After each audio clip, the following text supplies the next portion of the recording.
Your attention, please. The Nook Inc. Getaway Package charter flight will soon be arriving at the deserted island.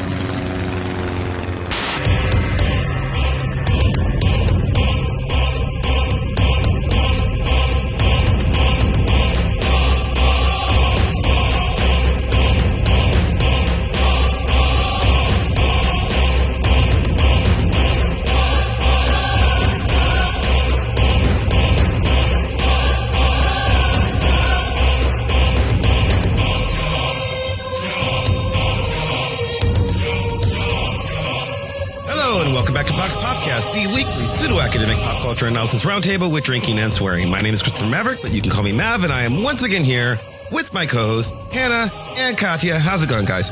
It's going, Yep. I have coffee. I'm functional. I now feel remiss for not putting, bourbon in my coffee, but... I mean, nothing's stopping you. I don't feel remiss about any of that.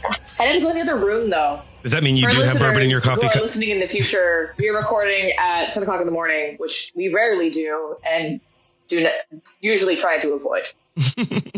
Why are we recording it at 10 o'clock in the morning? We are recording at 10 o'clock in the morning because we have a special guest this time. For those who don't know, we are in various parts of the United States, but our guest is Maisie JG from the I Beg to Differ podcast. Hi, Maisie. Hiya. I was just feeling so bad over there when everyone's complaining it's 10 a.m. and I'm like, oh, I'm so sorry. It's fine. I'm not mad you're about it. fine. I've been up for hours. I don't know why these people are complaining. Actually, I do know why, but I got up at 8:30. I've been... Because I had to do podcast prep. So you know what? I got my notes. I got my coffee. We're all good. all right. I got beer. We're happy. We're cheerful. Also, I get to feel very cool that we're having a podcast across multiple time zones. I think Maisie's the farthest guest we've ever had. We've had people from all over the U.S. and we've had people from Canada. I don't think we've ever had anybody from the UK before. I don't know. Which means you get a crown. This is great. Which is This not a means- real one. This is great because it just means we're mixing accents. It's all good. We're multicultural here. Yeah, So, Maisie, you are also like us somewhere, and I lost track of how many days, but for the last 30 some odd days, we've been in isolation, social isolation of living by ourselves and pretending that the world's not ending outside of our windows as everyone dies of the plague. That's true for you as well? Yeah, I'm going crazy over here. Don't worry. I sound happy, but I'm dying inside. It's all good. Well, so I'm just so happy topic- to be talking to people. Hey, same. I live by myself, and I keep telling people that I think my cat has gotten sick of me. She just looks at me, and she's just like, "Why are you here all the time? I want my I want my personal cat time now." That's the apartment's not big enough for two of us. Since I work from home for this last year, I had only been able to tell what day it was by when my wife leaves and goes to work, and she doesn't do that anymore. And so now time is just meaningless. And I'm confused. Our cat is confused because our cat will just wander around and she's used to me being there, but then Steph will just be there, and you could just tell she's like, "Why are you still here? You haven't left in weeks. What are you doing? You're supposed to go away for 8 hours a day." It's yeah. weird. My cat, for a while, she was confused. I think she's moved into resentment. So we're all silly because we've had no human interaction, which is sort of the topic today. And Katya, this one's yours. Yeah, so folks that have checked out our blog post saw that, also if you are alive on the internet, you know that Animal Crossing dropped towards the end of March, and the internet has lost its collective minds. Because basically, at least for me... Animal what? I've never... What? I know. Imagine if I'd come on here and I'm just I've got no idea what this is. I'm hearing about it for the very first time. There are people who have somehow managed to miss all news of Animal Crossing, which I find astounding. I think it's more that they're seeing the news, but they don't know what it is, so they're like, "Oh, that's cute," and move along. They don't what is realize. this Animal Crossing? Why are they crossing? What are they crossing? Are you just making fun of Charlie? A little bit, maybe. For context, our last episode, my brother-in-law Charlie lost a game, so he had to pay a forfeit and explain what Animal Crossing was, but he doesn't know what it is. So he failed miserably. This just tells me that Everyone should go listen to that episode. Yeah, that was actually a fun episode. Many games to play. For those of you who somehow have managed to avoid the internet for the last month, Animal Crossing is basically a lovely little, very low stakes game where released by Nintendo for the Switch. Where basically you like build up a little island town, you like build houses, you befriend adorable little animal neighbors and convince them to move to your island, you plant flowers, catch bugs, you go fishing. You know, there's cute little community events. Like I think this morning I had like a fishing tourney. It was very exciting. Oh, yeah. And all of it takes place in real time. So basically, whatever your time zone and hemisphere happens to be, the weather, the seasons, like what's going on, kind of like matches to where you are based off of the clock on your Switch, essentially. And the reason we want to talk about this is I've been spending a lot of time playing Animal Crossing during quarantine, but this kind of ended up being fortuitous timing, I think, for a lot of people who enjoy these games. So for me, Animal Crossing was released like about a week into quarantine, where I'm at in North Carolina. And basically, like a lot of people have been playing this game while they've been social isolating or doing whatever's going on in their area. And we talked about in the blog that several mental health professionals have actually mentioned, like, Animal Crossing is this really, like, can be a really helpful tool for people who are dealing with stress, who are kind of like out at sea because they've lost all of their routines, because ritual and routine and being very repetitive is a big part of the game. And this is perfect because Hannah and I have been looking for an excuse to talk about something called the Cozy Game Manifesto for like 6 months now. And we were like, this is the time. So before we get into Animal Crossing and basically me gushing about, all the fruit I've managed to collect, I do want to talk about the Cozy Game Manifesto because it does kind of provide this framework, I think, for what's interesting about Animal Crossing. And we'll drop a link for this in the show notes. It's also talked about in the blog post a little bit. But basically, the Cozy Games Manifesto was created by a group of game developers at a particular conference. And so a cozy game essentially focuses on the feeling of safety, abundance, and softness, as opposed to, say, like, Call of Duty, where you're mostly running around shooting people and probably kind of stressed out. And I think one of the interesting things about cozy games is they actually talk about sort of like a hierarchy of needs, sort of like there's these higher order psychological needs like mastery, connectedness, self-reflection, ritual, habit, things like that, more like psychological needs that are built upon Maslow hierarchy of needs. I'll also link that in the show notes. Yeah, thank you. So Cozy Games focuses on fulfilling these higher order needs that are basically about psychological comfort and stability, rather than focusing on mechanics of danger, starvation, competition, things like that. I think when most of us think of games, and particularly video games, like that's kind of what we might think of. And one of the things that they talk about, which I think is really interesting, and I kind of want to get into, is which we've talked about previously on different video game episodes, is that they basically note that a lot of conventional gaming models are built off of really outdated models of motivation that are, and I'm going to quote here for a second, quote, are biased towards Western individualistic and masculine perspectives, end quote. So basically what they talk about is like, it's not just that. Oh, my 3 middle names. Right. And so like basically that these games, so that basically like conventional games, and I'm using conventional like in a very broad sense and obviously being very simplistic, because they focus on like competition, sort of like zero sum. There's only one winner, everyone else loses. And they also focus on extrinsic motivation, right? So you get achievements, you get badges, you get like to show off essentially, like either in game or among the gaming community. And cozy games are supposed to be kind of this antidote to that, which are not only sort of like looking at values and aesthetics that are traditionally feminized, more domestic, and focus on sort of like your internal intrinsic rewards of the game, like the sensation of like, is this a positive sensation of playing the game?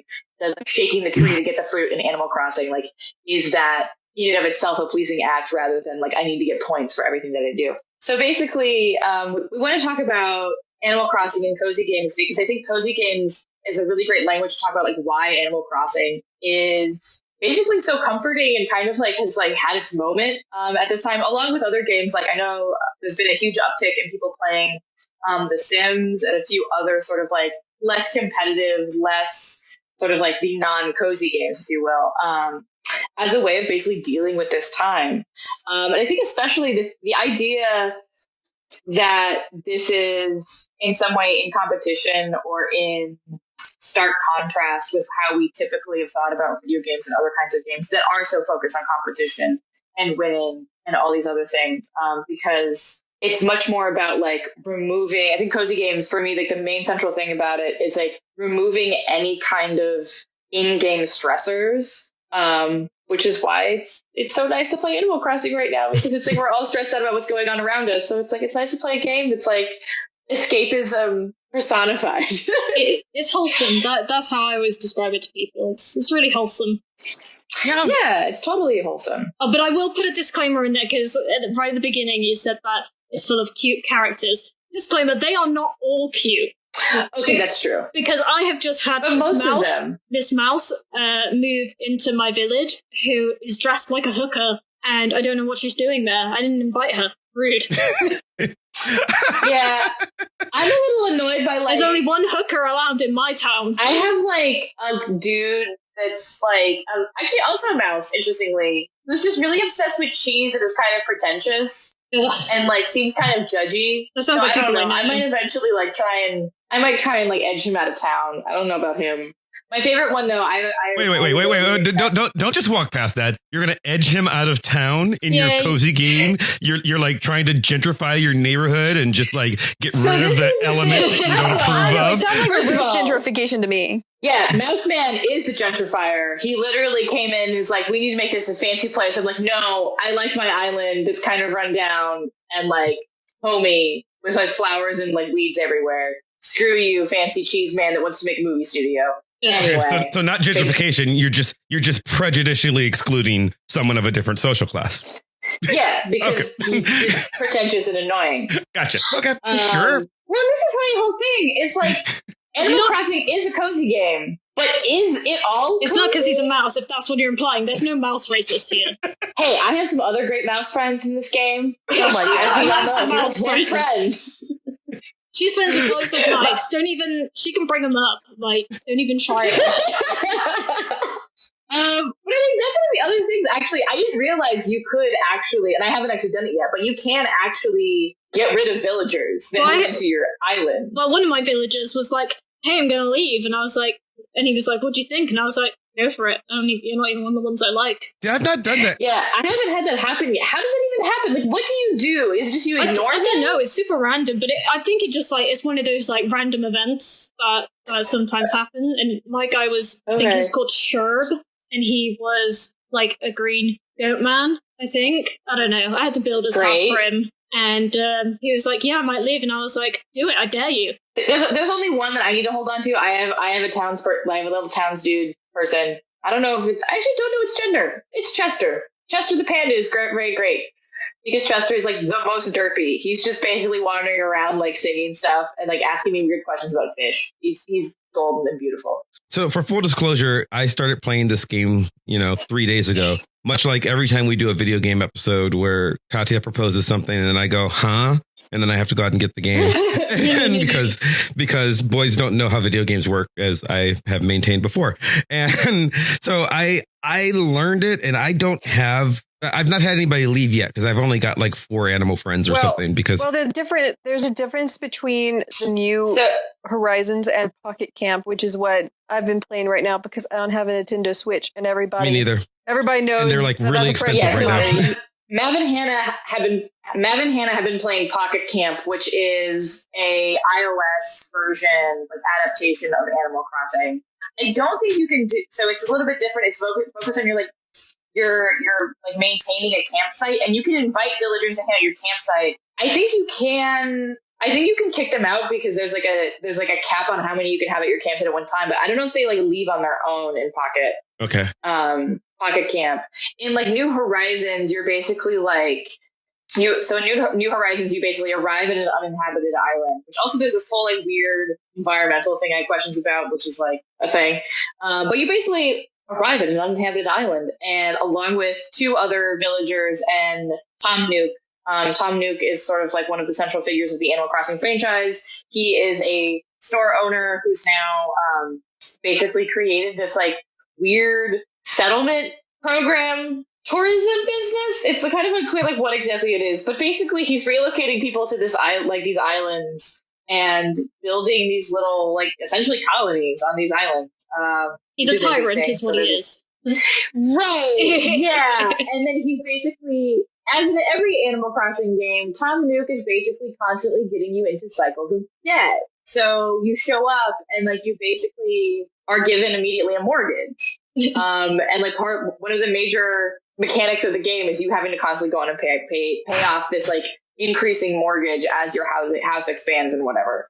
And like this was actually one of my kind of like questions about this whole cozy game thing, because like actually in the manifesto they bring up Animal Crossing New Leaf, which I believe is the DS version, repeatedly as like an example of a cozy game. But like it's definitely cozy because there's adorable animals and you're like making your little house, plucking fruits, crossbreeding, you know, your flowers and whatever.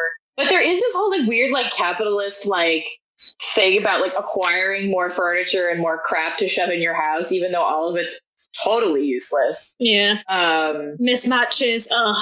Yeah, and you're constantly going through these cycles of debt, and like I don't know. I guess it's like I guess I wonder. I think the idea of like because basically for the Cozy Game Manifesto, the goal of this is that like you create games that produce this like aura of safety and like security, which I think like based off of what I think a lot of people have been seeing in the media around talking around Animal Crossing is totally a thing. But on the other hand, a lot of it is also like cozy games and this idea that they could like cultivate a different culture of gaming, that it would somehow engender all these like non-competitive habits that people would set, like basically the game community would enter a utopian social sphere in which like Gamergate doesn't happen anymore and all this other stuff, which would be a beautiful, wonderful thing. I have my doubts. But there's this whole thing about, there's like this whole like weird, I don't know. It's basically also just like capitalism in the game, but also because we're colonizing islands, it's also like colonization the game. At least you don't get anyone else on the island. What was that? Huh? That island was deserted anyway. We didn't kick anyone out for it. But that is a colonialist. But that's a colonialist fantasy. Like, not to get back to our Games and Empire episode that everybody loved. But like look at this. Hated. Well, I mean, I liked our episode. People in my life liked it. People might not have liked the blog. Anyway, but like Settlers of Catan, which we actually didn't talk about that much, like that's another game where like the island is like supposedly uninhabited. But like if you think about what like John Locke said, as one does in quarantine, where he basically is like, well, I think it's just you. That's just you, Hannah. All the world was America. It was like this blank space, and because it was a blank space, what we do is we pull ourselves up by our bootstraps. Yeah, I'm definitely making fun of libertarians at this point. And we use our labor to cultivate the land. And because we, in our labor, have like property in ourselves, that also extends to our land. And someone who studies the 17th century is probably very irritated with my summary of John Locke as well.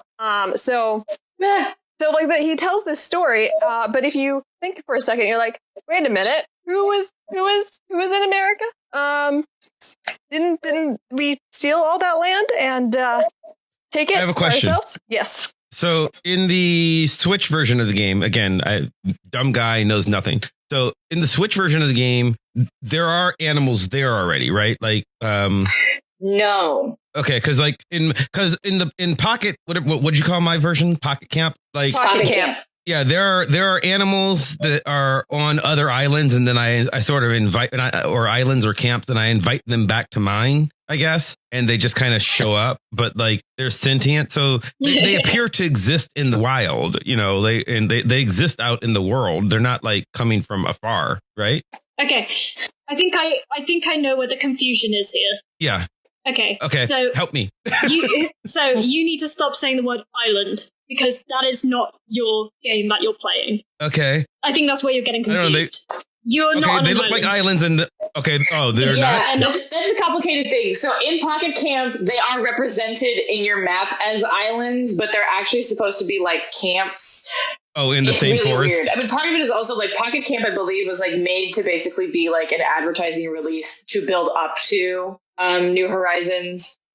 But yeah, so like in New Horizons, you like literally have like a little island, like imagine just sort of like this fictional chain of islands that everyone playing New Horizons somehow is on. That's kind of like what you have. Okay. Whereas like in Pocket Camp, especially if you notice, there is an actual island in Pocket Camp, I believe, that you can go fishing on. But if you'll notice, like if you just look at the background, there's like pathways that go off into the background. So they're not like disconnected technically. Okay. But yeah, it is confusing because when you look at the Pocket Camp like map, the they're map's represented as islands. Okay, so the map is just drawn dumb, but like it's not the same as what you guys have. Like you are like on a campsite near the mountains in like your actual space, and then like there's like Sunburst Island you can visit, but like there's like also like a creek and a shore and hollow and so on and so forth. Okay. Yeah. And so in New Horizons, everyone has their own individual like island.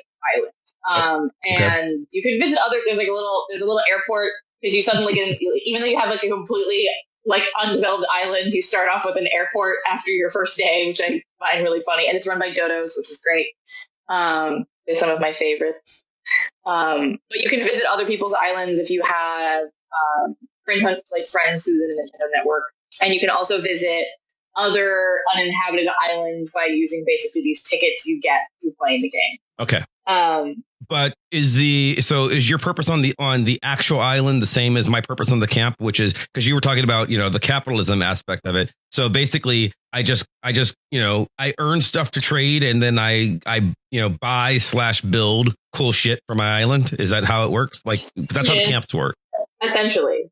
So basically you get a house instead of a camp. And you can like basically do some interior decorating and stuff. And you get points you basically will get points and like different rewards for doing that.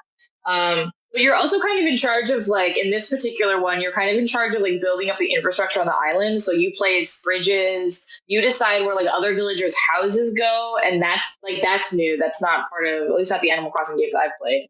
Like the older Animal Crossing games, like the original and New Leaf, you are kind of moving into a pre-existing village, whereas with this, you're like kind of building the island like from nothing. So there's like a Sim City vibe to it, a civilization. Yeah, almost kind of like thing. Really like simplified version. Yes. Yeah, and like one of the goals, which you can kind of like, it just depends on whether or not you want to do it really, because like a lot of the things in Animal Crossing, like there aren't there are achievements and there's like kind of questy elements in the way that there would be with other kinds of video games, but a lot of them are kind of like optional. They're not really like huge parts of the game. At least in my opinion, it's one of those games where you kind of set your own goals, and if they happen to like get you something, then that's cool. But they haven't. That's like new for the New Horizons. They haven't done that before. Mm-hmm. But which I think which is why it has that like sort of like coziness element. Whereas because it's basically it's like you're not being forced or pressured to do anything. There's nothing stressful. You could ignore every achievement in the game and still play the game and like theoretically have like a cool experience. Yeah, definitely. Like Stardew Valley. Oh yeah, I can't get on with that game. I really like Animal Crossing, but Stardew Valley, oh my god, there's something about it that I just can't get into it. I hate it. Oh great, there's going to be a fight now. I never. Is there? Don't you guys love Stardew? That is out of the spirit of coziness, Mav. We are not going to fight over Stardew Valley. Stardew Valley I think is like, it's structured in a weird way that Animal Crossing is not. I think with Stardew Valley as well is like there is a lot going on in Animal Crossing, but Stardew Valley just has a lot going on, a lot of things that don't seem to link up to me personally, and the day cycles are just too short and you can't get anything done, and so you can kind of choose one thing to do a day. Yeah, I get what you're talking about. Like, I really like Stardew Valley, but it adds another, I think because it's like there's another level of like, I don't want to say not competition exactly, but there's another level of like conventional gaminess. I mean, to talk about what I kind of talked about at the beginning is like there's this idea. It's based much more on extrinsic motivation and rewards and like fulfilling these achievements within the game rather than like what you as the player are getting out of the game. Like in that sense, even though like the plots and the mechanics in some respects are very similar, like the structure of like how the player engages with both games, I think, is extremely different.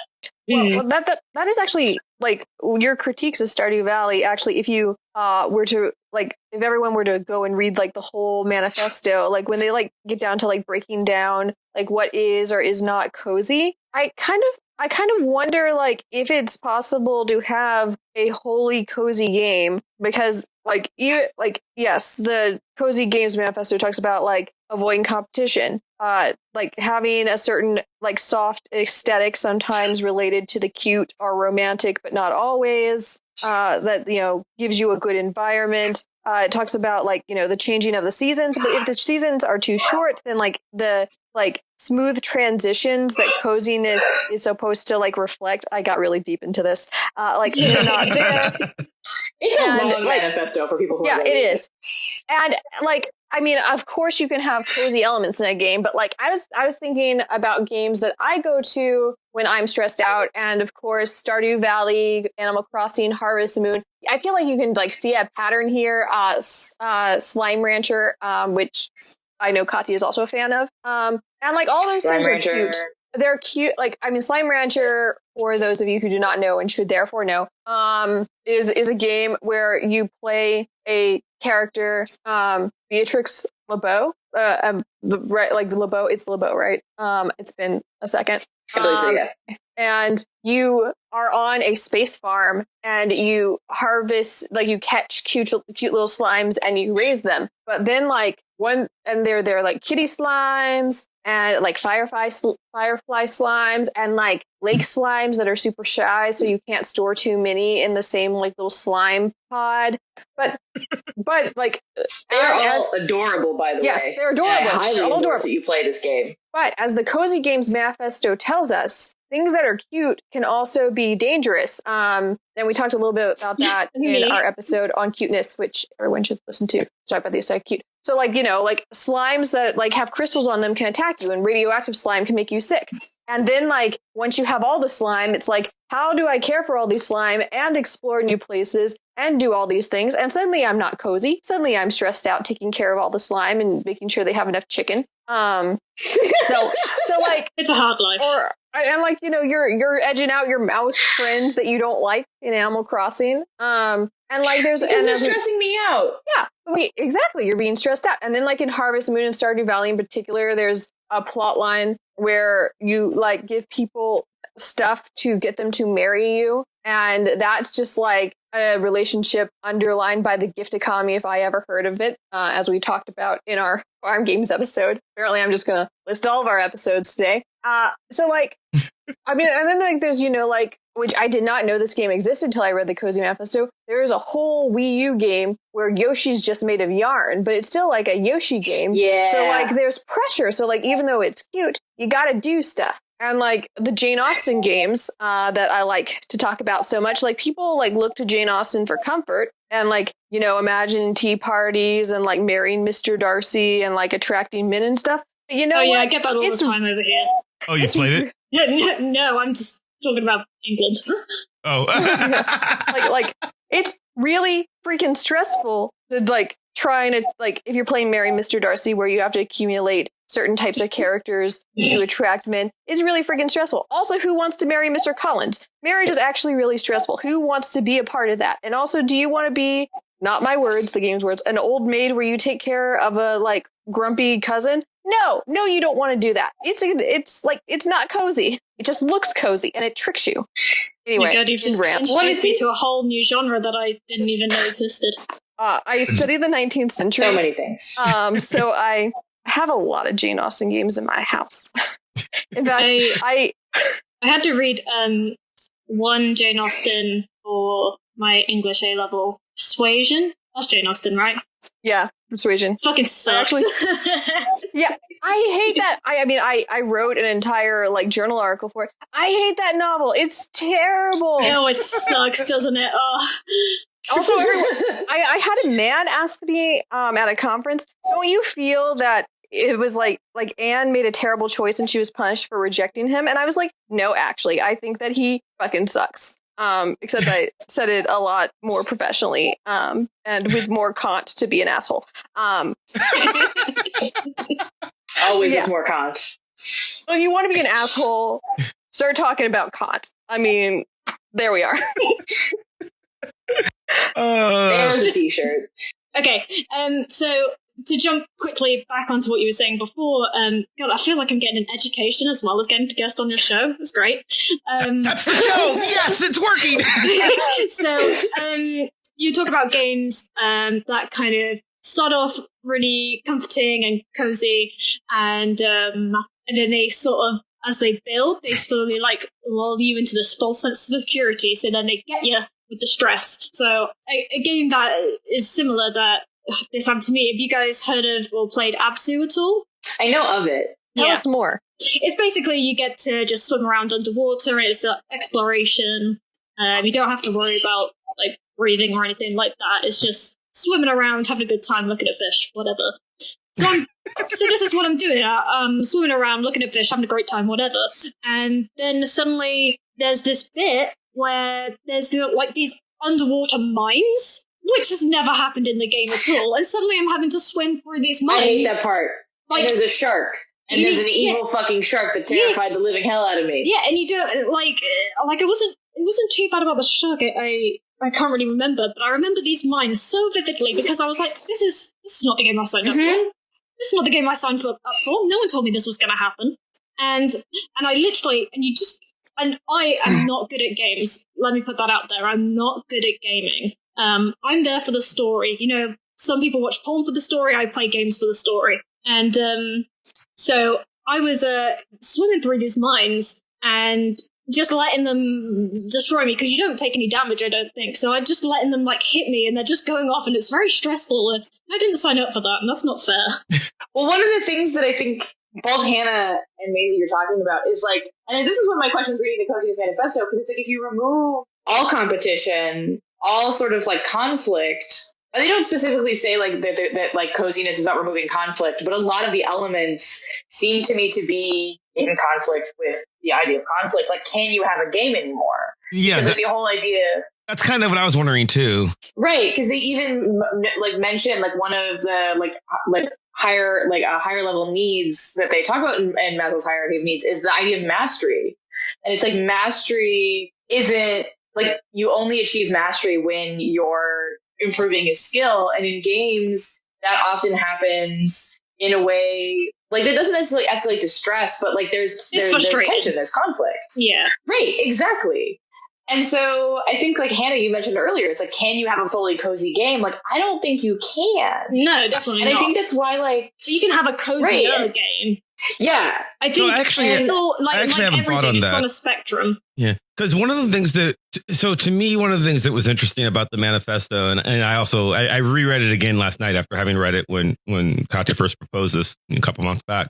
It goes out of its way to make the point of here are the heuristics that we think of for what makes a game cozy. And it notes a problem with almost every single one of them. It says, you know, you want things to be cute, but not too cute because this is the problem with too cute. You want to have gifts, but not too many gifts because this is the problem with that. And it goes through and does that. But it also points out that the rules are not universal. It says like, so for instance, their example is if you are a teen who has too much aggression and really you just want to play Call of Duty so you can shoot things, you know, and just get out the aggression, then suddenly Animal Crossing is not for you, right? Because like, what about an adult that has too much aggression? Yeah, asking for a friend. Yeah, yeah. Well, and that was kind of the thing. One of the things that I thought was interesting about the manifesto is they were talking about safe spaces where you can't get hurt. You don't have, they use the Maslow hierarchy of needs, and it's like you don't want to have to worry about just doing things to maintain your survival. You don't want to have to follow somebody else's missions. You just want to be able to explore and all these things. And they had like, oh, cuteness is important. Gifts are important. Cooperation is important. And then they talked about they made that example about Call of Duty and everything. And then the first thing that occurred to me is when they were like, it's different for everybody. It's like, does Grand Theft Auto count? And not the entire game of Grand Theft Auto, but like the thing that I find, I've never finished a Grand Theft Auto game in my life because I play the mission for 1 or 2 days and then I just get I just want to drive around Vice City and see what's there. And that's kind of what ends up being interesting to me or now, obviously, there's a lack of coziness because I can be shot when I steal a car, right? There's a lot of stressful situations in GTA, but a big part of the world, the fact that you're not locked into any missions that you don't want, you can refuse essentially anything and you won't progress the story, but who cares if that's not your goal? I'm also thinking like the Batman Arkham games are like this, right? Like you can just there's an aspect to that, to something that is obviously like by design, it's the antithesis of cozy, right? Like GTA is supposed to be mean and aggro and right. Like that's the entire point of the game. But I think that aspect's there. And on the other hand, like I look at something like I've, let's see, games that are supposed to be cozy, Animal Crossing, Stardew Valley, Farmville, like as Katya pointed out at the very beginning, there is so much capitalism in it to where that can be stressful in sort of a way, especially if you get to like the free versions on iOS and everything where the damn thing tries to sell me something every 2 seconds with, for real money. So I don't know that it's possible to be 100%. Yeah, I think it's always a continuum. Well, right, which I think like the manifesto does a good job of like noting that at the various points. It's like this is more of like a scale than a binary, right? But I think one of the interesting things about this whole idea of, and this is a challenge of game design in general, is just like you can't, like any art form, you can't control how people are going to respond to whatever media you're producing. And I think in game development, whether it's analog or digital, there's an added element of difficulty because you're not just writing a novel or making a film or like making a painting where like the spectator is, part of the text in the sense that they're like interacting with it in order to consume that media, but they're not part of it. Whereas like in a game, you're engineering a series of interactions that requires whoever your audience is to basically become an active part of your text. And so you can't, not only can you not control how people respond in the way that in the ways that happen with other forms of media, but you also can't control really how they're going to use the game. Like, I mean, I think that's like why, like that Call of Duty, it's like, if you need to work out your aggression, like maybe that has an element of coziness. And I think what you're talking about with GTA, like that to me, like definitely has like, if nothing else, cozy elements.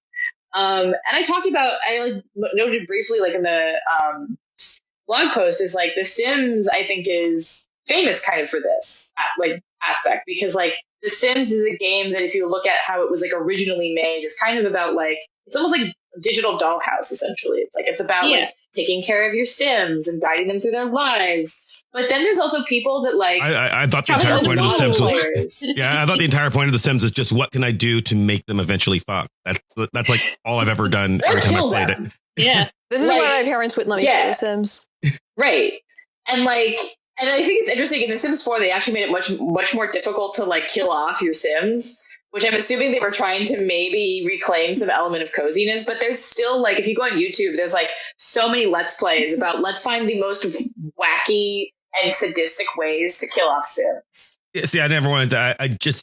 To me, it's always been about getting them to fuck each other. That's, and what combinations can I? It's so much easier in Sims 4. Okay. Yeah, you just say, they're okay with that.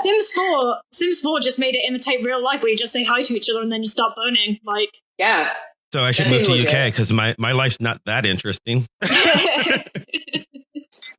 Well, the problem is everyone's life is exactly the same now. We're all inside. You have to like maybe have a drink together and like chat before, but the Sims have that level of difficulty. I don't know. Sure, it seems like a waste of time, but if you want to, if you like level up your Sims high enough, I'm pretty sure you can just basically like there's like a way to like unlock like a flirty introduction thing where they like already have like romantic feelings for you after you saying hello. I think you can actually, if you have that, I think you can actually be like, great, we're boning now. Well, some people are that charming, you know. It's an effect I have on people. You know, they've got to add it into the game. Great, yeah. See, I don't have that game.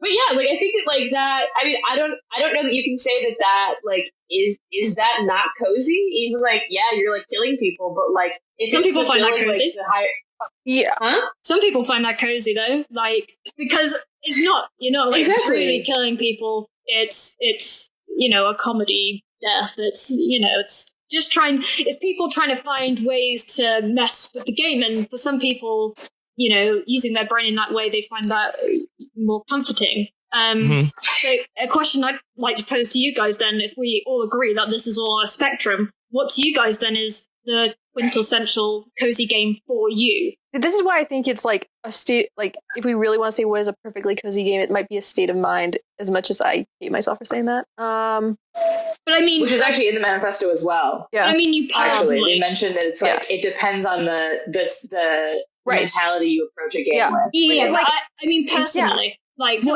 like personally, Sure. like, what is your? I think, yeah. Sorry, Because I think, I think yeah, for I get what me- you're saying. Yeah, I think, because like, what's terrible for me to say is I think that if I had to pick a game where I'd like just want to feel good, I would probably pick something like Monopoly, which is not a cozy game. It's highly competitive because it reminds me of playing Monopoly with my sister when I was a kid.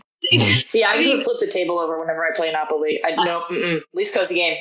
I love I that understand. answer. Positive. Although, actually, mine's similar because mine would probably be like any of the Zelda games. Because like I grew up playing those, like everyone in my family played Zelda, and like that was one of the first video games like I beat by myself when I was a kid. So like for me, I think it's much more about a nostalgia thing. And I actually find one of the things I find about Animal Crossing that's like borderline not cozy for me personally is because there is so little structure. Like I like the idea. I mean, and the same thing about The Sims too. It's like because it leaves so much up to the, I guess, like the individual goals of the player.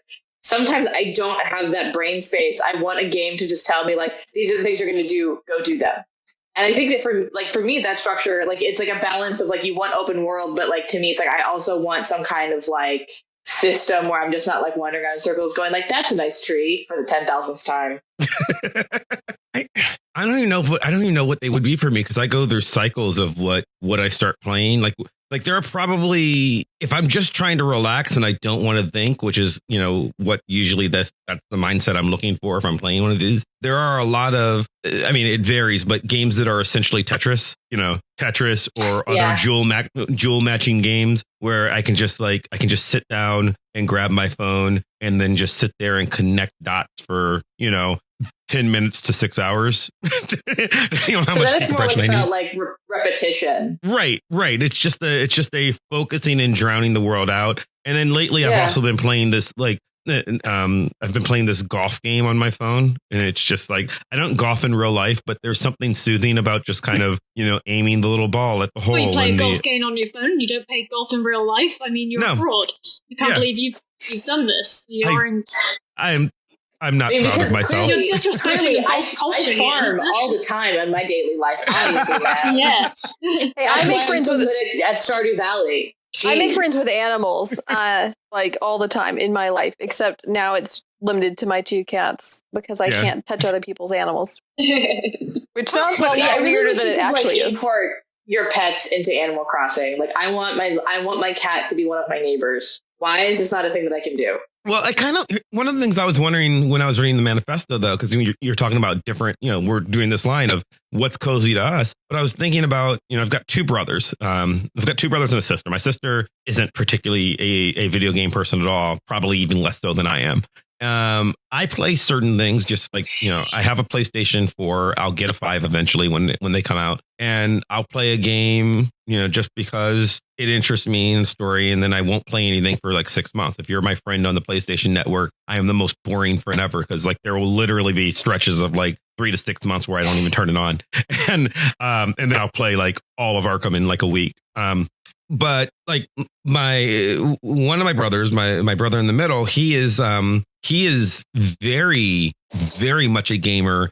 and has played every video game that has come out, as far as I'm aware, in the last 30 years. He just buys every single one because that's he's obsessed with them, and he'll play anything. But then my youngest brother, like, he only plays games that are sports. Like, he will play Major League Baseball. He will play World League Soccer. He will play the NBA basketball game. He literally just plays sports games. So I was thinking about that. Do these match the cozy manifesto? Now, they're soothing to him. He enjoys it, right? So, so sure to him. But then I was thinking about the other things, like there is no, they are only higher order stakes. It's just trying to win a trophy. There's no life or death. He can't starve in them. He can't, he's just playing baseball, right? Like that's it, and he enjoys it because he's a sports fan. Yeah, there's nothing I can think of that's worse to me than sports is a sports game. It's literally my nightmare. Yeah, I don't play them. Yeah, he loves them. When I was visiting him, he just, he'll sit down and I'm going to play soccer for 2 hours. And I'm like, oh, you want to go out and play? No, he means he's going to sit there and, and play soccer. And that's because he's in the mood to play video game soccer as opposed to when he's in the mood to play video game baseball. As opposed to real life soccer. It's like playing Wii tennis versus playing actual tennis. Mm-hmm. You know what I find, while we're on the subject of brothers? So my brother, the one game apart from GTA, because everyone plays that, but the only other game I've ever seen him play is he used to get Football Manager every year. Football Manager, not playing the football even in the game. You're the manager. Yeah, you manage the team. I think I would enjoy that more. That play that. I have a friend that wrote part of their dissertation on that game, and basically why do people like this? Why? But yeah, I think that's one of the weird things that Mav, I think that's one of the weird things. It's like because the emphasis of the manifesto is on the intrinsic response of the player to the game. It's kind of almost anything could potentially be a cozy game. I remember the first time I read this, one of the things that surprised me was they mentioned when they're talking about what is a cozy aesthetic, and they're talking about warm colors and these domestic settings, they include a screenshot from The Witcher. Yeah, that was hilarious. I think that's fair. It's a beautiful game.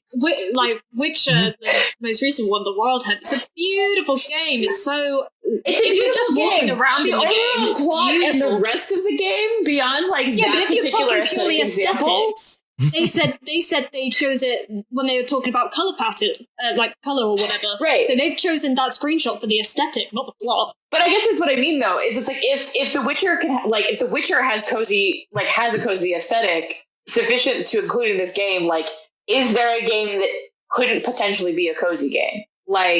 Maybe Doom, but I don't know. It's pretty warm.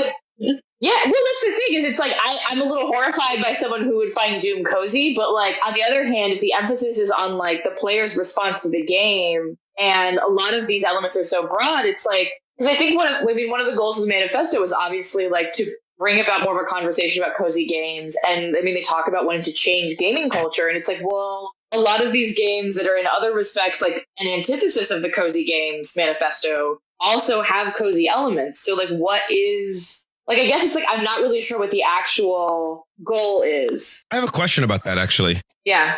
So, because they talk about, they say that the purpose of the manifesto is to sort of make games inclusive, change the culture. It's obviously a, fuck you, Gamergate weirdos, right? That's clearly what they're doing. They say we don't want people. There's even a point where, where they talk about the problem with having compliment systems is that people will find a way to be insulting with them, right? But the entire coziness is trying to move away from that, and they sort of link it to the aesthetic. They talk about the cuteness, they talk about the low stakes world, the exploration. And then I was just thinking and they look at they go back to early RPG games where where the room is very empty. Sure. And so I was just thinking about that, and there is the coziness more a function of the player than the actual game, because an example that I think fits almost every aspect that they're going for, but is the antithesis of the message, is the early Leisure Suit Larry games, which are Oh boy. no, but and I understand. I mean, they're obviously not what the Cozy Games Manifesto is, but they're colorful, absolutely. cute creatures. Like, he's cartoonishly silly. There's no stakes whatsoever in the world. It's just exploring and then training yourself to be an asshole. Like, that's the point of the game, right? Well, I mean, I guess this is like also the genre of the manifesto in general. Like, people declare a lot of things very boldly, and then they put it out in the world, and everybody who is interested in that manifesto tries to make sense of it. And like, obviously, like, it works in the sense that, like, we're thinking a lot about what this means, and how it's used in games. But I feel like manifestos are more of a grand declaration than a, shall we say, roadmap of how to actually do things. Because another game I've been thinking about, since we asked like the question, can there not be a cozy game, is BioShock Infinite, which is a beautiful game in the terms of the art, and it feels very cozy at the beginning, and then it becomes a horror show, and it's kind of like what we talked about earlier, where it's a bait and switch, but this is actually meant specifically to be a bait and switch to like get you into a cozy world and then mess with you. So I forgot where I was going with this, but I think I think that, like, manifestos have their place, and I think that this is very helpful in like making, like, having some nuanced conversations about games and how we can make them more cozy. But I don't know if like we can actually do anything with it besides think a lot. I mean, I think the thing that I think is really cool about the manifesto is they talk towards the end specifically about like the potential impact of like this kind of conversation on game development culture, because like game dev culture is like famous for being like very stressful, lots of time crunch, often very underpaid, especially for like like workers lower down the food chain. And I mean, there's a lot of discussions in the developer community, particularly professional developers, but also some indie developers, of like how toxic that culture can be and how much it's like contributes to burnout. There's an organization called Take This, which is basically like trying to promote the same conversation that they allude to at the end of this. And they work with the Global Game Jam to basically talk with like hobbyists and professional developers about mental health in the context of gaming culture, which I think is really cool. And I think that's the thing that I take away from this, as even if this doesn't necessarily answer all of our questions as like what cozy games as a genre means, I think like they do a really good job of highlighting like why it's significant and why you would want to have this conversation. I think especially like the idea where you think about maybe go back to Witcher, even though I find that really interesting as a cozy game, but like if even The Witcher can have these elements built into it in a way that like builds inclusivity or coziness, like as a subsection of the game, like maybe that's a move in the positive direction. Because I think what Mav you're talking about is, I think that like you can have, I think that the issue is that an inclusive game and a cozy game are not the same thing. And I think especially because the cozy game sort of genre relies on like the sensation that the player gets from the game, like all of these aesthetic and genre markers mean nothing if the game produces like an alienating or like non-cozy, for lack of a better term, gaming experience. Because I think the emphasis is on experience, and they're trying to describe like things that can contribute to that experience. But if you have an element, say like the plot, or like the case you brought up, like the overall concept of the game, that doesn't back those aesthetics up, like those don't necessarily mean anything. Like BioShock Infinite. Right, exactly. Which like actually like reading again the very specific bits about work culture, they're like some things that you can concretely do are like permit opt-in work schedules and working from home and having flexible hours and thinking about mental health days and like taking breaks. And because of the pandemic, a lot of places that would not normally do this are permitting people to work from home and take breaks and, focus on other things because the world has gone to hell. So, maybe. Yay? Yeah, like, well, like, maybe because, sure? like not yay because we're doing this in a pandemic, but like the pandemic has made visible as like loads and loads of people have said that like the culture that we had that was like the non-cozy capitalist, like work all day, destroy yourself for whatever it is you do, like doesn't work, and that there are other ways of doing things. So like, I mean, obviously we don't know like if things are going to go back to the way they were, not that, or like if people totally are agreeing that this is like there are like better ways to do things, but like there are some possibilities that have been illuminated that have always been possible because we've had to like in some ways make things easier on ourselves because of, you know, pandemic, like doing a lot of things digitally that would have required like in-person meetings for very, very simple tasks.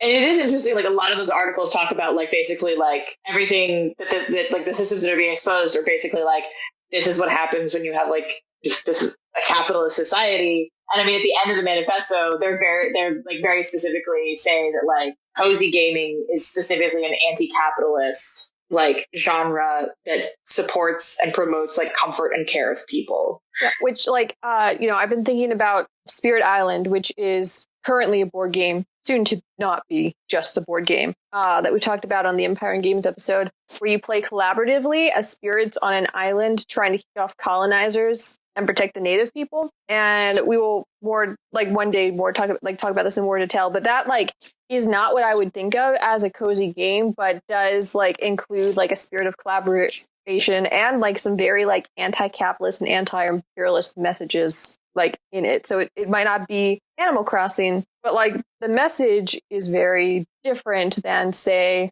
Monopoly or Risk. Yeah, Monopoly. I understand why you think that's a cozy game, Hannah, because of personal nostalgia reasons. I hate Monopoly. It makes my blood pressure go up. Can't do it. Mm-mm. Yeah. So that's the purpose. The purpose of the cozy game is just to make your blood pressure go down. Mm-hmm. Maybe? I don't know. I mean, I think it's like coziness is what. I mean, going back to like what we started the podcast off with, like the primary emphasis seems to be on like fulfilling these like higher order needs, like beyond basically like your animal needs of like food, safety, etc. Like, so I think it's like any game that fulfills what you need in a particular moment, like that qualifies. I mean, that's why the Call of Duty example that kind of comes up. So like in this moment, because it's like people are being isolated, probably feel like a sense of instability, all this kind of stuff, like Animal Crossing, you know, you can play, even if you can't, like you can play with like people in your like your social circle, but even if you can't, you can talk with all these derpy animals and have these weird like simulated friendships. And there's also like a heavy element of it to the routine. So if you've lost your daily routine and that's like upsetting to you for any reason, this is a way to kind of like reclaim at least some of that. So like everybody on the planet right now. Yeah, we're all like, I need something. Just give it to me. Maisie, you never answered your own question. What was your game that was your cozy go-to? Oh, mine is probably Telltale games, because while we do have the stress of like, oh my god, which do I choose? It doesn't matter in the end because it's basically just a walkthrough story, and that's what I'm all about. I'm all about trying to get through the story. That's why I love the Arkham games, because one, I could actually play them, and because it's just like, yeah, just go here and do this, and I kind of like being told what to do next, and I can't play open world games. I've tried so many, and I can't do it. Witcher, Breath of the Wild, I can't do it. I cannot get into these games because I have no direction and I don't like it. And there's normally like you have to really go out of your way to try and get to the next bit of the story, and I can't do it.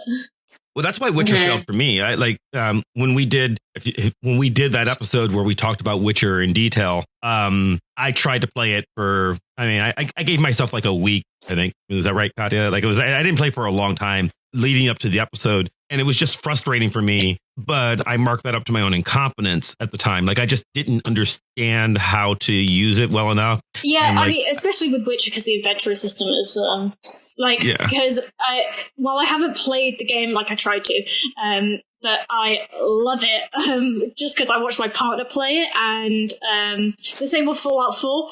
Love it, love the world. Can't play it, but I watched my partner play it a lot, and you know, so like a movie. Yeah, it kind of was. I can like tune in and out and just get the story bits if I want to, but that doesn't mean I don't love those games just because I haven't played them. But I'm really sorry, guys. I feel like I've become onto this so uneducated. Like, I don't know what this manifesto is or anything. I just thought I was coming on to talk about Animal Crossing. No, this is great. This is great. I mean, seriously, you know so much more about this than I do. Well, I know about Animal Crossing. Which was the draw of the episode. Yeah. But unfortunately for me, I still can't get a Nintendo Switch. I've tried really hard. It's not happening. I'm not paying $1,000 for it. Yeah, they're sold out everywhere. I mean, they were hot ticket items before, and now everyone's trapped inside, and everybody wants one. Well, is this the Ring Fit? I couldn't afford one, and then I could, and now I guess it's probably better that I save my money. Oh my god! So I've been crazy trying to find a Ring Fit adventure. Because I've lost all my exercise now that I'm not going to work, and I hate exercise as well. I have no self-control. I eat cake for breakfast. So that's the kind of, you know. And so I was like, yeah, I'll get it. Me naively was just like, yeah, I'll just get a Ring Fit Adventures. It looks really cool. You know, wasn't really into it before, but now that I'm not getting exercise, great. I'll just wake up, do 40 minutes, whatever. And obviously, it looked sold out everywhere. And I very nearly was ready to pay for £200 for one. Yeah, it's insane. Right. It's insane. But I have managed to pre-order one. I had to pre-order it from Amazon France. But wow. But you know what? I haven't ended up paying £200 for one. Which sucks because that is people just buying it to sell it on and make extra money on it, which is just really immoral in this time of crisis. But don't worry, I didn't get my money. I gave it to Amazon France instead. This is why we need Animal Crossing, so that everyone will learn how to take care of their neighbors and not be scalping horrible people that are profiteering off of our need for games. While I've been in lockdown, I have played Animal Crossing every day, but I have noticed myself dropping off every day. Like, I just pick it up when I wake up and go around and like dig up the fossils and just check out what's at the shops and get my Nook Miles and whatever. And then I just don't touch it for the rest of the day. I think I'm starting to fall out of it, and I don't know whether that's just because I'm just not putting in enough time every day and I'm not giving myself time to settle into it again, but I'm starting to drop off now, which I'm kind of worried about, because I'm like, oh god, if I don't have this game to keep me entertained every day, like I'm already mental. Isn't that like the flaw, though, of having, I mean, Katya, you talked early on about like one of the problems with if you make it too cozy, there's no game, right? Like any game, you know, if you're the industry, you want people to get tired of every game eventually because you want them to buy the next game, right? So, but you want to also amuse them enough that they tell all their friends and they buy it too. So is that like part of the flaw of not having enough competition? If the game becomes too monotonous. The main flaw for me is with me, is that if it gets too hard, I give up, and if it's too easy, then I'm not invested enough. I cannot be pleased. I think I don't think that's a you thing, actually. I think that's because I have a similar experience, and I think a lot of people do. I mean, there's like a lot of people, especially that don't like Animal Crossing. This is precisely the reason, is because like there isn't a lot, especially once you get past the initial 4 or 5 days of in-game play, like there's a lot less structure and guidance. So you're having to create your own goals. And I think for a lot of people that stick with it is because they find kind of like designing the island to be kind of fun. Kind of like people who like building houses. Yeah. And I think it's like people who like building houses and things like The Sims or like SimCity and stuff like that. Like Minecraft. But yeah, sure. But if you don't find that appealing, I mean, Minecraft's actually another of those games that I don't really enjoy, kind of for similar reasons. But I think that and I think in a weird way, I always kind of wonder though if Animal Crossing was designed that way. I kind of get the impression that Animal Crossing was not designed to be a game that you sink a lot of time into in a short period. It's the emphasis to me has always seemed much more on smaller bursts of play on a habitual basis. So the idea of waking up and doing the morning ritual of which is basically what I've been doing is when I drink my coffee, I hop on Animal Crossing for 20 minutes, do all the things that respawn overnight. And if I play again later, maybe visit some islands and stuff like that. Hi, this is Mav Keenan from the future as I'm editing. So after we recorded this episode, I did some more research on Animal Crossing, and I am very disappointed in everybody else who was on the episode because how did no one tell me that a major part of this game was that you sell weed to Tana? That's like literally a thing that happens. We might have to talk about this again in the future because I am fascinated that a major part of how you get your initial commerce going in this game is to sell weed. Just felt I had to mention that. Back to the episode. But I kind of think that might be the way that the game's designed, especially because Nintendo, I mean, especially since the Wii, I think has had this habit of trying to make games that don't become like the all-consuming life suck that we sometimes associate with something like, I don't know, like World of Warcraft is like the really common example. Yeah. So maybe that's intentional, but yeah, I do think that like it loses a certain amount of gaminess when you have it so open. Oh, World of Warcraft. I had a roommate who played it all the time and would scream at 3 a.m. and I turned off the internet so he couldn't play anymore. It's quarantine. If he hears this, he can't find me. It's fine. Also, I don't really care. Because that is not appropriate roommate behavior for those of you who are quarantined at home playing games with each other. You should... What, the turning off the internet or the playing WoW until 3 a.m.? Screaming while playing games when other people are trying to sleep. I don't care. Headphones. I don't care. No. Like, just no. No. You do not make loud noises during other people's sleep time in an apartment with walls. You wear headphones. Well, yeah, but like... You do not make loud noises during other people's sleep time usually means something entirely different to me. So. Yeah. Well, okay. We've resolved nothing. Yeah. And this has gotten very weird. It always gets very weird. And it's gotten worse because of quarantine. I mean, it probably starts very weird. It starts very weird. It stays very weird. It ends very weird. We're just a bunch of weirdos. That also means something very different. Mav, why do you have to ruin everything? I'm not ruining stuff. I've had very little to contribute this episode. But that's okay. That's okay because I actually learned a lot. I learned a lot, and I'm kind of interested in the game now. I mean, I'm like Hannah. I'm not paying $1,000 for a Switch, so I guess. So your Switches have sold out over there? Everywhere. Yeah, it's been a couple weeks. God. Like I have like all over the place. Like I have alerts from Google to like send me an alert if they restock, but I'm not holding out hope because like apparently like, and I guess we can link to an actual article, but I read a bunch of news articles and apparently like Nintendo does a lot of its production in China and pandemic, and also everybody decided they wanted one because of Animal Crossing / quarantine. So most of them have been sold out. And I didn't also realize scalpers. That whole console was gone. Like for us, it's just Ring Fit Adventures. But yeah, I mean, if you can afford the extortionate shipping, there's plenty in the UK as far as I'm aware. See, everyone in the UK, they prepared. They got their Switches ahead of time. Well, no, I was just thinking if Maisie wants to revisit like the earlier thing that we were saying, you could become the new scalper on the internet. Like that could be your whole new side hustle. You could become Tom Nook. Oh my god! Finally, I can reach my final adorable, form. though. I do appreciate his little raccooniness. Oh, so anyway, at that note, I want to thank Maisie for joining us. Thank you, Maisie. Thank you. Thank you for having me and keeping me fun. sane for just a little bit longer in the day.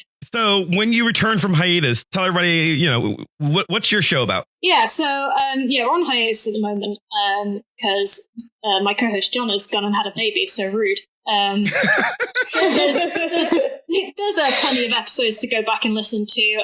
So Beg to Differ is my podcast. We basically try and persuade each other to agree with our unpopular opinions. Mine are more unpopular than other people's. So if you like my accent and you want to hear me get more angry and more sarcastic and less educational, please go check it out. It's I love that you think our show is educational. We're pseudo-educational. The word manifesto came up about 1 billion times, so that's true. I don't think we've ever mentioned the word manifesto on our podcast. We just argue about stupid things. But I'm trying to think of a good example now. It feels like so basically, if people listen to this show, they will enjoy your show. Is what I'm hearing. They will. I enjoy her show. Ours is probably a bit more angry. I've calmed down over the last couple of years, but oh god, if you listen to some of the older episodes, I was an awful person, and there's a lot of unresolved teen angst in a 20-year-old. But yeah, it's Beg to Differ podcast, and I will of course link that in the show notes. Oh please, yeah. It's sorry, I'm trying to find like a good example. Let's see. The most you have the show on Drag Race UK. Oh god, don't listen to those. Listen, go listen to stuff. We had Matt Stewart on the show. We did Spider-Man episode with Joel Dusha and Jackson Bailey from Sanspants, and I said that Aunt May should just die already. Yes. That's a good example of our show. Oh no. Hannah's just decided she doesn't like you. No.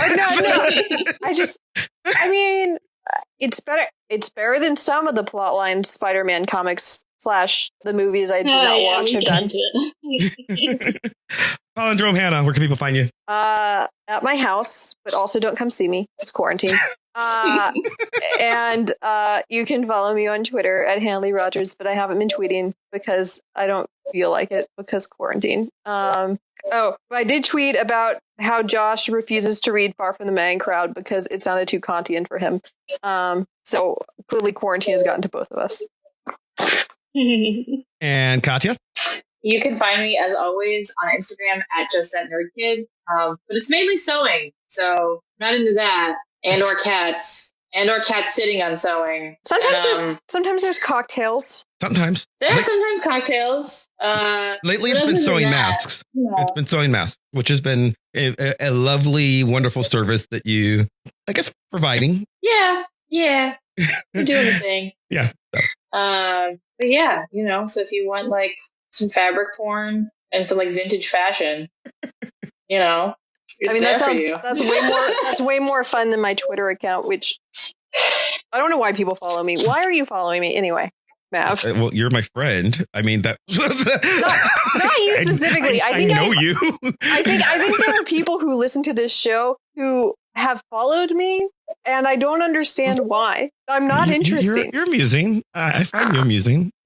Okay. Anyway, they find us amusing enough to listen to this, so fair enough. I don't understand that either, but thanks for doing it.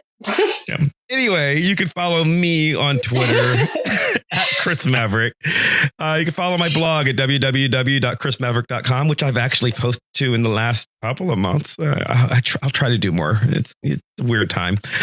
You can follow the show on Twitter or Instagram or Facebook, all of the places at Vox Popcast. You can follow the show's blog at www.voxpopcast.com, where we talk about whatever we're going to be talking about next week. We give you an opportunity to chime in and give us thoughts so that we can address them on the show. If you enjoy the show, and we certainly hope you do, because why else are you here? We would appreciate it if you subscribe to us on iTunes or Stitcher or Spotify or wherever the hell else you get podcasts from. And do us a favor, leave us a 5-star review, especially on iTunes or Apple Podcasts or whatever the hell they're calling it now. If you leave us a 5-star review there and write a little something, it helps other people find the show by boosting the algorithms and making us more popular. And, this is all a big capitalist thing where we're trying to earn enough money to trade with, what's the guy's name again, Katya? Tom Nook. There you go. We've all given into Tom Nook. Yep. There you go. So, but it helps us out. It really helps a lot. I would like to thank Maximilian of Thoughtform Music for our epic theme song, building ever so more epically and playing us out. I'd once again like to thank Maisie for joining us. No. I'd like to thank you for listening, and we'll see you next time. Bye. Bye.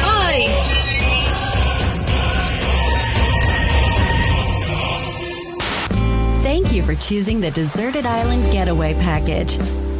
A laid-back, relaxing time in a haven of nature awaits. For you and the other folks participating in the Getaway Package, the time's come to get into the groove of deserted island life. We also buy your unwanted items, including any weeds you remove, as part of our island cleanup plan. the motherfucking Eagle Double G. Snoop Dogg.